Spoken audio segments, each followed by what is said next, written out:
Texas death row inmate Charles Smith committed what many in law enforcement consider the most heinous of crimes. And now, in just a matter of days, he'll be put to death for it.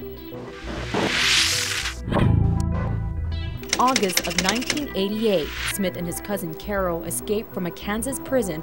The two then plotted a path to Houston, Texas, committing a series of crimes along the way, stealing a truck, credit cards, jewelry, and a gun. It wasn't until the duo arrived in the small West Texas town of Bakersfield on their way to Mexico that they would pull off what would be their final heist. 3124-17. The call came in. Someone left a gas station in Bakersfield without paying. Former Pecos County Sheriff Bruce Wilson was working a sting at the railroad tracks when he heard the theft report over his radio. That's how Tim got into the pursuit. His deputy, Tim Hudson, and other officers set out looking for the thief. Wilson remembers the events of that day like it was yesterday. They tried to stop him, wouldn't stop. Tim was going to pass the vehicle and do what's known as a rolling roadblock.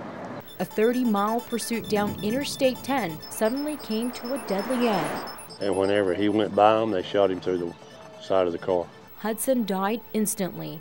Hudson was shot here on this interstate while trying to pull over these two convicts, but this was just the beginning of a very violent chase. The Smith cousins then made their way to a nearby farm where they stole a rifle and a tractor truck, but officers were not far behind, and in hot pursuit of their killer, they called for DPS backup and a U.S. Customs helicopter took to the air. Every agency in the country was involved in manhunt.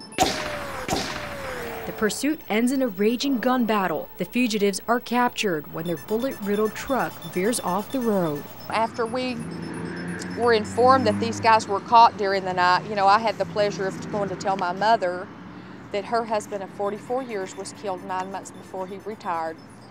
And that was just the beginning of our family's nightmare. We thought, he'll be caught, he'll be either killed or tried and executed right away.